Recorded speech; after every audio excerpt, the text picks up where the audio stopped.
जानना उतना ही जरूरी है। सबसे पहले मैं आपको बता दूं, फिलहाल लैंडस्लाइड हो जाने के कारण अब आवाजाही जो है वो राष्ट्रीय राजमार्ग पर बंद कर दी गई है, यानी कि पुंछ राजौरी जो हाईवे है उस हाईवे पर यातायात को बाधित कर दिया गया है फिलहाल, क्योंकि आवाजाही बंद कर दी गई है।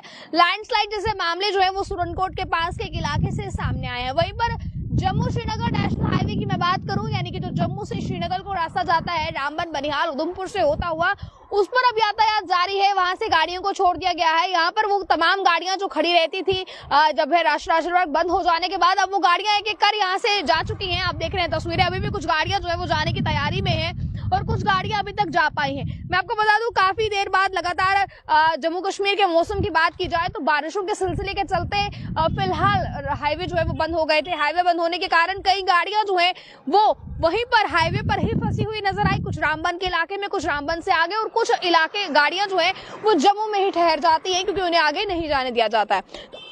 इसके बाद में भी फिलहाल आपको बता दूं कि बीते दिनों बिगड़े मौसम का असर लगातार जारी था और अभी भी प्रदेश के कुछ हिस्सों में इस मौसम का असर जारी है। पर जम्मू की मैं फिलहाल बात करूं तो जम्मू के अलग अलग हिस्सों में इस समय अलग अलग मौसम है और कई इलाकों में धूप चढ़ जाने के कारण प्रशासनिक लगातार ये इस कहीं ना कहीं फिराक में थे कि जो सड़कों पर लैंडस्लाइड हो गया है, जो सड़कें पूरी तरह से बंद हो गई है, उन सड़कों को साफ किया जाए। जिसके बाद जम्मू श्रीनगर नेशनल हाईवे पर सड़कें साफ है और यातायात को एक एक कर वहां से छोड़ा जा रहा है।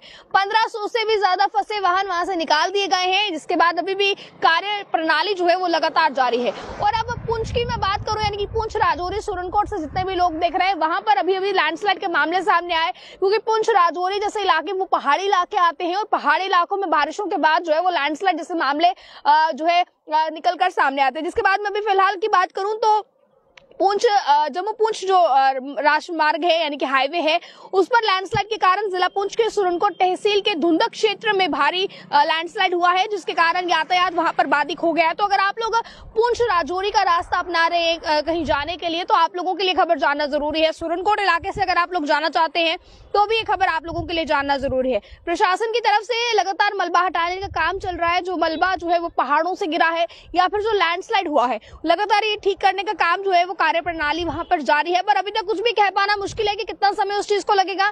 इसलिए आप लोग अगर पुंछ राजौरी की सड़कों से गुजर रहे हैं, अगर आप लोग जो है वो पुंछ राजौरी या फिर मैं इस समय सुरनकोट इलाके की बात करूं, अगर वहां से गुजरने वाले हैं तो आप उस रास्ते को फिलहाल अवॉइड कीजिए, क्योंकि अगर आप उस रास्ते से गुजरेंगे तो आपको भी लंबे जाम का सामना करना पड़ेगा और इस पर अभी कोई भी स्पष्टीकरण नहीं है कि वो जाम कब तक खुलेगा। ये इसी तरह रहने वाला है।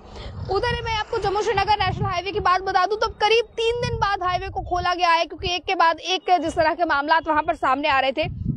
और इसी के साथ रामबन में भी एक बड़ा सड़क हादसा पेश आया था, जिसकी जानकारी सुबह ही हमारे संवाददाता ने आप तक पहुंचाने की भी कोशिश की, जिसमें 4 लोगों की मौत और 3 लोग घायल बताए जा रहे थे। अब देखिए, इस तरह के मामला भी जो है वो सड़क खराब होने के कारण सामने आते हैं या बारिशों के कारण जो स्लिप सड़कों पर होती है उसके चलते सामने आते हैं, क्योंकि आए दिन ऐसा देखा जाता है कि रैश ड्राइविंग की वजह से जब वहां से गाड़ियां गुजरती हैं तो कहीं ना कहीं ड्राइवर्स जो है वो कंट्रोल नहीं पा पाते अपनी गाड़ी पर, जिस तरह के मामला सामने आते हैं। तो आप जरूर ड्राइव जो है वो बिल्कुल केयरफुली कीजिए। तो अभी तक जो कुछ खबरें आ रही हैं आपके सामने है। अब पुंछ और राजौरी वाला जो हाईवे है उसे कब तक खोला जाएगा, जम्मू पुंछ हाईवे कब तक खोला जाएगा, इस पर जैसे ही कोई अपडेट आएगी हम आपके साथ साझा करेंगे।